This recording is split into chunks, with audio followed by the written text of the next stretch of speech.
اسرائیلیز نے جو ڈیوڈ بن گوریان نے ان کو نصیحت کی تھی 1948 میں کہ پاکستان کی ریاست کو نہ چھوڑنا کبھی، جس طرح ممکن ہے اس کو تباہ کرنا، یہ اس وقت سے ہی ہندوستان کے ساتھ تعاون کر کے پاکستان کو تباہ کرنے کی سازشیں کر رہے تھے۔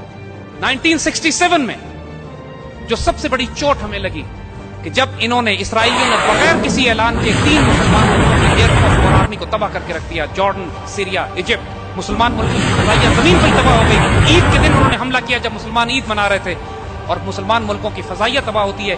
خطرہ یہ ہوتا ہے کہ تمام مسلمان ملک اب اسرائیل کے قبضے میں چلے جائیں گے۔ پاکستان ایئر فورس سے مدد طلب کی جاتی ہے، پاک فضائیہ کے دستے جاتے ہیں اور اللہ کے حکم سے ہم اسرائیلیوں کو مار کے گراتے ہیں وہاں پہ۔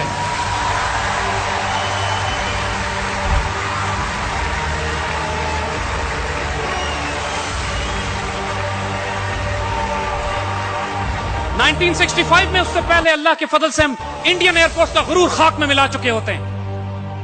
ایم عالم صاحب 30 سیکنڈ میں 5 انڈین جہاز شروع میں ہی مار کے گراتے ہیں، اس کے بعد انڈینز کو جرأت نہیں ہوتی کہ پاکستان میں داخل ہوں۔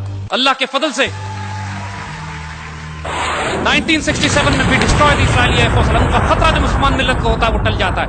74 میں ایک دفعہ پھر مسلمان ملت چیلنج ہوتی ہے، یہ عرب اسرائیلی جنگ پھر ہوتی ہے، پھر پاک فوج جاتی ہے، پاکستان ایئر فورس جاتی ہے، ہمارے ایئر ڈیفنس یونٹس جاتے ہیں، اور پھر مسلمان ملکوں کا دفاع کیا جاتا ہے۔ 1995-96 میں بوسنیا خطرے میں پڑتا ہے، پھر پاکستان فوج کے دستے وہاں پہ سربز کے خلاف مقابلہ کرتے ہیں، اور آج یورپ میں اگر کوئی مسلمان ملک ہے صرف اس لیے کہ اللہ کے فضل سے پاکستان نے ان کی مدد کی۔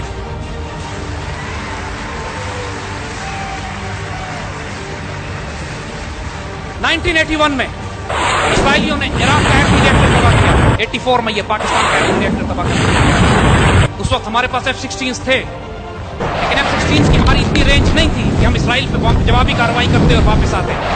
پاکستان نے تھریٹ کیا دہلی کو اور اسرائیل کو، دونوں کو۔ ہمیں نہیں پتا جہاز کس طرف سے آئیں گے، ہمیں نہیں پتا جہاز کی وارننگ، اس کے اوپر مارکنگ کس کی ہوگی۔ ہمیں ایک بات جانتے ہیں، اگر کاؤنٹر پہ بامبنگ ہوئی تو اس کے بعد دہلی اور تل ابیب کو ہم فلیٹ کر کے رکھ دیں گے۔ پاکستان ایئر فورس کے پائلٹ سے پوچھا گیا کہ ون وے مشن ہے، ون وے مشن ہے، صرف اسرائیل پہ آپ بامبنگ کے لیے جا سکتے ہیں، واپس نہیں آ سکتے، کون والنٹیئر کرے گا؟ Would you believe it? Entire F-16 squadron had raised their hands. They were volunteering for this.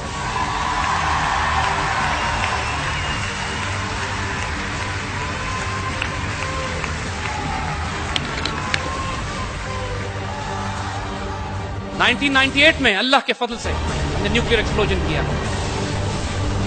اور اللہ کے فضل سے انڈونیشیا سے لے کر موراکو تک مسلمانوں نے اس طرح چراغاں کیا جیسے پوری امت مسلمہ میں عید کا دن اس دن تھا، 28 مئی 1998۔